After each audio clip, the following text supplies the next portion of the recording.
some disadvantages on the glass, but we thought we would do a much better job than we did. That was unacceptable. Our interior players have to do a much better job rebounding the basketball. Great. Yeah, I was going to say, it seemed like you tried a number of different defenders on flag. What was the approach there, and what makes him so tough to stop?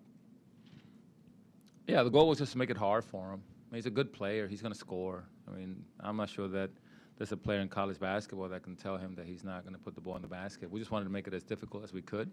And when you're the front runner on the scouting report and you can still go out there and produce every night like he does, then that's credit to his talent. And, but again, back to us, it was the glass. I think the glass was the deciding factor here today as far as just our quality of play. And I could not have asked more from Andrew, from Day, or from IMAC. I think those three guys showed up and they met the challenge. They played well, and we just didn't get what we needed from other positions.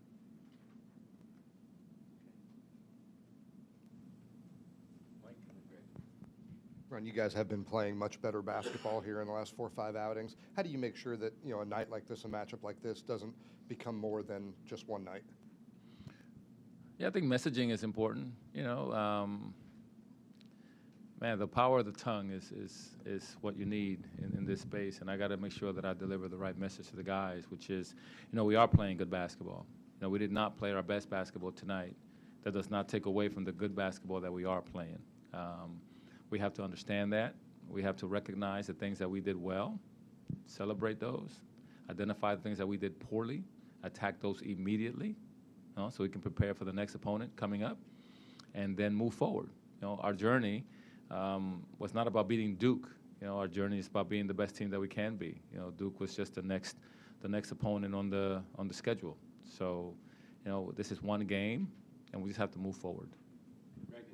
Yeah, of your players in the front court, it seemed like Anthony Robinson was most productive and maybe most up to the challenge physically. What did you see from him, and were you tempted to play him more because of what he was doing on the floor? Yes, I mean, Anthony's improving. So his energizing plays in the second half. We needed more of that. Anthony's big. He's strong. Anthony's shortcoming right now is that he's young, and you can't speed up Mother Nature. He's learning, to be an impactful defender.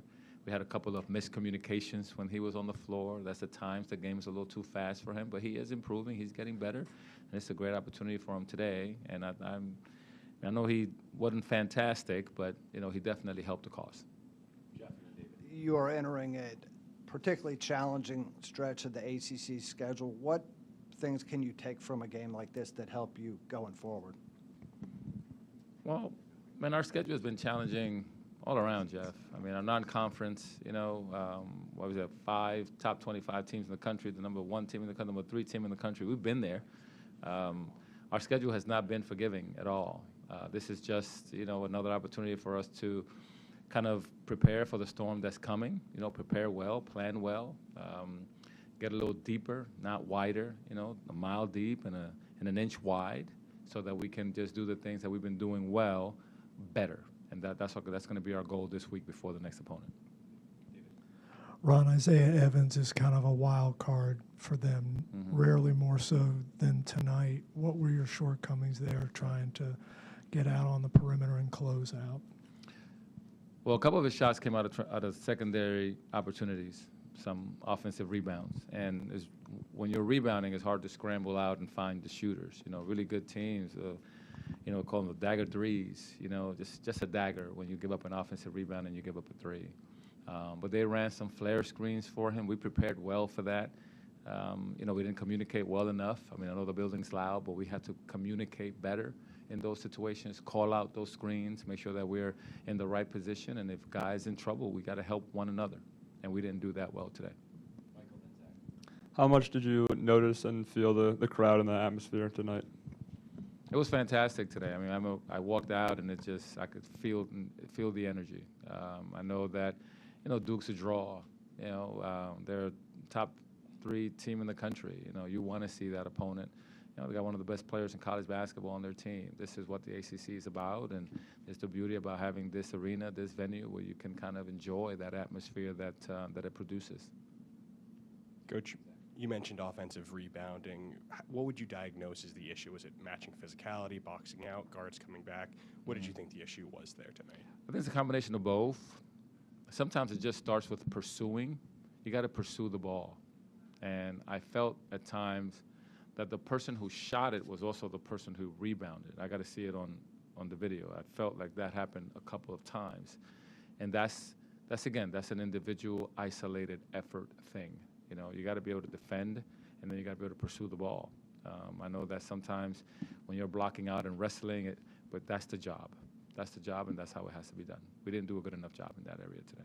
Yeah, we'll take two more, Michael, and David. Where's Elijah at getting comfortable, getting his flow back? Obviously 1 for 8 shooting tonight, but are you seeing signs that he's going to get back to what we saw earlier? I think he's close. You know, he's trying to, kind of get his rhythm back, because sometimes his hands and his feet just aren't quite there. Because, from Virginia Tech to this game, the ball sometimes hits his hands, and he's just not there. But I do think he's closer to being where he was prior to his injury. Ron, how bothersome was Duke's length defensively, particularly at the rim? You guys seem to miss a lot of really close in. I mean, they're big, not only at the rim, but they're long and on the perimeter as well.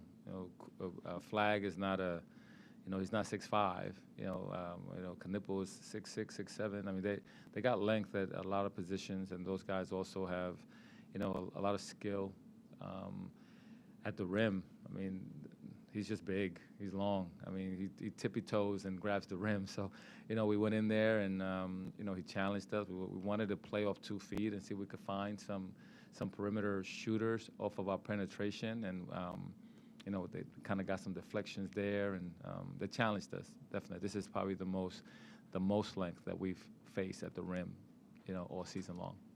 Thanks, Ron. Thank you, guys. A couple players